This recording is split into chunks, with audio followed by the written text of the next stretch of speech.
the issue of accountability and oral, that is Operation Recover or Loot, was a central plank of His Excellency's campaign. In fact, the National Democratic Congress campaigned seriously on the issue of accountability. Ghanaians bought into that campaign and other issues that we addressed during the campaign, and that is why they voted for us to hold those who have abused public office accountable. So yes, I'm under pressure. But I'm under pressure not from political quarters, but from ordinary Ghanaians. Despite my busy schedule, I find time to go to social media, and I see what Ghanaians want us to do. They are in a hurry to know what we are doing about holding people who have looted state resources accountable. Yes, sometimes you may have some of your colleagues saying that things are not going as quickly as we wanted. But I have said that I will not rush to court on any matter. I will not. And the president knows that, and he accepts that. So, yes, the pressure is coming, but you see, it was under that pressure that, together with EOCO, we investigated Edubohin. You see how diligent the work has been. You see the evidence we have laid out, okay? If you're under pressure, you go to court, and then you now come back to look for evidence, like some other attorney general did in the past, and subsequently was calling a witness to help the witness help him, make out his case. All right? So I won't do that at all. I would, if I don't have the kind of evidence that I have on Edubohin, I will not go to court. So yes, the pressure is there, but I'm soaking in the pressure together with my Deputy Attorney General and some of the staff. We are soaking in the pressure. Now, with respect to the bail conditions, yes, we gave them bail conditions. I think all in all, it's about 160 million.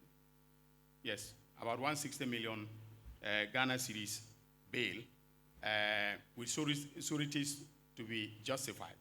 So they brought some properties belonging to some of their friends and family.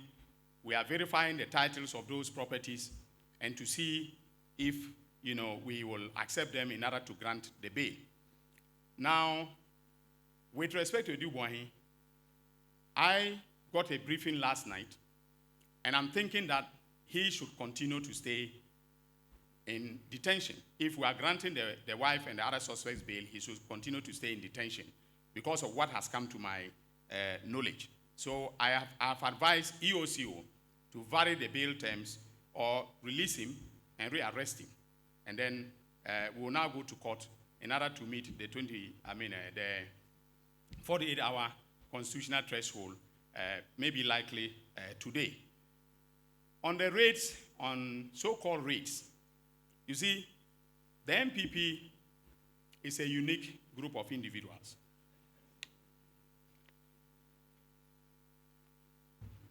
In 2017, they were arresting, that's what they said. They were arresting former appointees. Okay?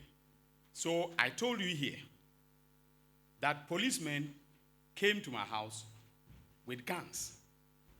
If that is not... Okay. Sorry, the bail amount is 260 million, not 160. So he just, DAG just came to correct me on that. It's 260 million. So they came to my house in July of 2017 with guns. I didn't call a press conference to say that this was a raid. They showed me a warrant that they were conducting investigations into a transaction in respect of which I had written a legal opinion. That is the Ameri deal. And they came to my house, okay, with guns. Can you go back to the internet to check if I said that this was a raid on my house? So how come that a search of the governor's house, based upon credible intelligence that we received, and I was the one who applied for the warrants and got them issued by the High Court for the searches to be conducted. Why is that a raid?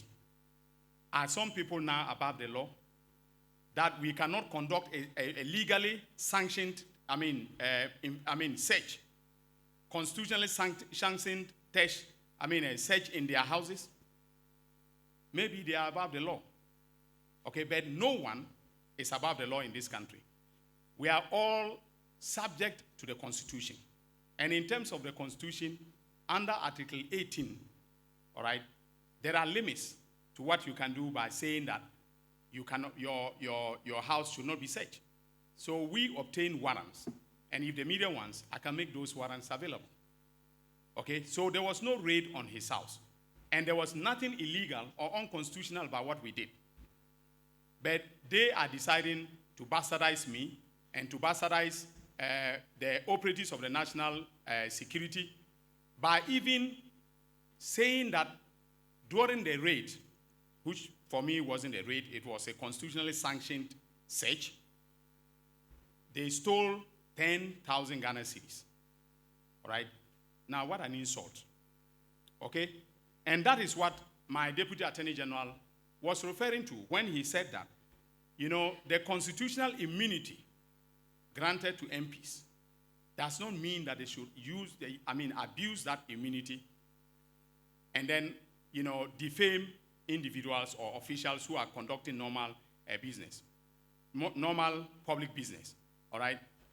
And ladies and gentlemen of the media, let me tell you, we have a recording of Addison and what he said about the raid. So if Afenyo Markin, the Honorable Minority Leader, is daring me, we'll make that recording available. So he should desist from maligning law enforcement officers and myself for the work that we are doing. He should also take cognizance of the fact that I am the leader of the bar, and I will act in the best interest of the ethics of the profession. Everyone at the bar knows me for that. So I won't do anything unethical, and I have advised both EOCO and National Security about staying within the bounds of the law in conducting investigations. So he should not abuse his parliamentary immunity by libeling or defaming public officials who are conducting normal, legally sanctioned public business. Now, with respect to freezing orders, we are notifying all the banks today. You see, the gentleman who asked about the freezing orders.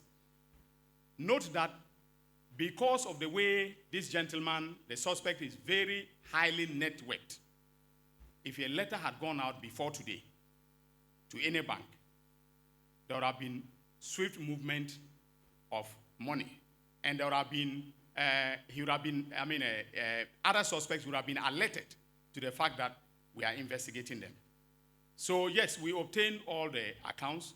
For purposes of our investigation, officially, and for purposes of prosecution, we will now obtain what we are taking to court by writing to each of the banks to give us that for our prosecution. Is there any question that I have not answered?